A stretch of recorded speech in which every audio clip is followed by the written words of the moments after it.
Pozdrav drugari, dobrodošli na kanal Kuhaj i Peci i u moju malu kuhinju. Danas pripremamo gulaš sa puretinom i to na prijedlog moje prijateljice Vernese. Nije mi, vjerujte, palo na pamet, a često ovako nemam ideja šta bi ja sama sebi skuhala. Pa ja sam sve to fino pokupovala što mi treba. Ima jedno nepisano pravilo da u bilo koji gulaš, eto pravili smo juneći, pa je bilo vaših komentara, malo luka.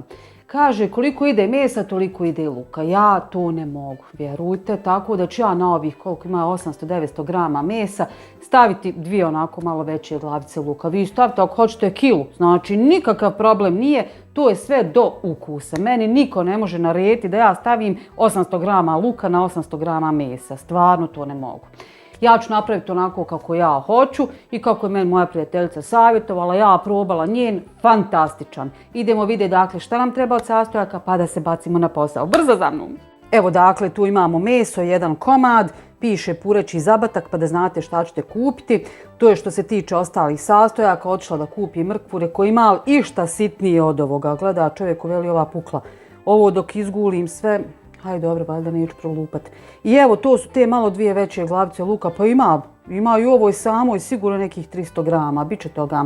Dakle, šta treba da uradimo jeste da očistimo luk, sitno nasjeckamo, očistimo mrkvu, nasjecamo po želji, hoćete kockice, hoćete onako na krugove, kako god želite. Nakon toga sjeckamo meso. Evo, narezala sam mrkvu, narezala sam luk. Prelazimo na file.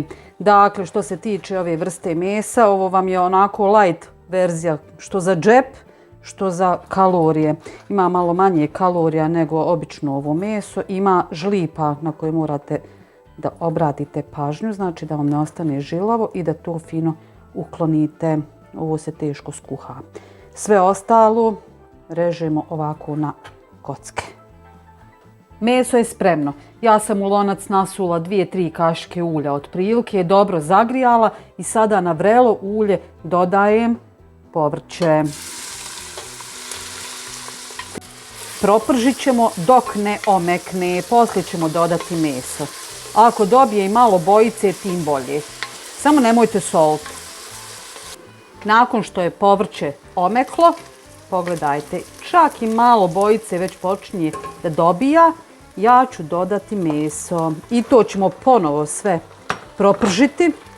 Vodu u međuvremenu prokuhajte, znači vrelom vodom ćemo fino zaliti i poklopiti da se kuha. Bilo da je ekspres lonac, bilo da je obična šerpa, kuhamo dok meso naravno ne bude jako mekano. Nakon što je meso proprženo, dodajemo vrelu vodu. Nećemo previše, malo promiješamo i poklopimo. Dakle, kako rekoh, kuhamo dok nam meso ne omekne. Začine ćemo dodati negdje pred kraj. Evo ga, nekih 20 minuta u ekspres loncu se kuhala ova puretina. Znači u ovoj običnoj šerpi će vam trebati vjerovatno malo duže. Sada dodajemo začine. Meso se bukvalno raspalo. Eto, ovo je moglo i prije da se doda, ali nema veze, nikad nije kasno. Još ću malo posoliti jer ovo uopšte nije slano. Malo začiniti biberom, promiješati i ostaviti da se ovako krčka još nekih 10 minuta. Provjerite da li vam je dovoljno slano i to je to. Što se tiče priloga, servirat ću uz basmati rižu. I evo ga, gulaš je gotov.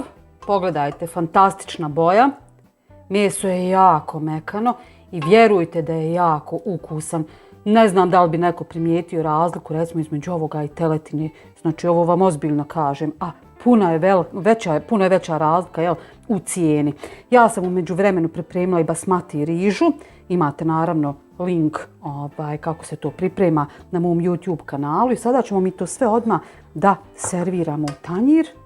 Fino. Ona treba onako da ostane, vidite da se može fino razabrati. Eto ga.